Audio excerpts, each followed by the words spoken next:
Boston police say the man who shot an officer last night was in the process of robbing a pizza delivery driver when he was confronted by that cop. Tonight, Boston police say the gunman is a 23-year-old Brockton man who had robbed another pizza driver on the very same street just 2 nights earlier. Good evening, everyone. I'm Ken McLeod. The suspect was arrested in an alleyway after a rooftop chase, and the officer will recover. Here's WBZ's Laura Haefeli.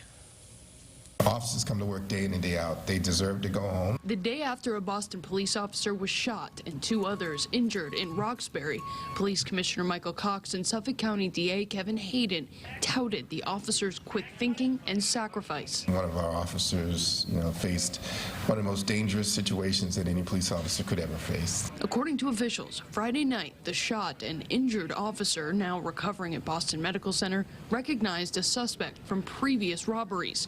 In the middle of carrying out another crime, the officer reacted, chasing the suspect through the Roxbury neighborhood onto rooftops and ultimately apprehending him. But not before the officer was shot several times. This is another example of people who have no respect for life in any way, shape, or form. According to the police report, the suspect is 23-year-old John Lazar, now in police custody. I think anybody should be concerned when people are shooting at police. The Roxbury neighborhood still shaken up the day after the shooting. Gun violence is something that's sadly popular. John Espinal lives and works in the area and is concerned the violence may only get worse. We don't like hearing, obviously, stuff like that, especially in our community. Community leaders are calling for change in neighborhoods plagued by violence. We need to reinforce within the culture of this community that the police are valuable. Preaching a culture of nonviolence is important.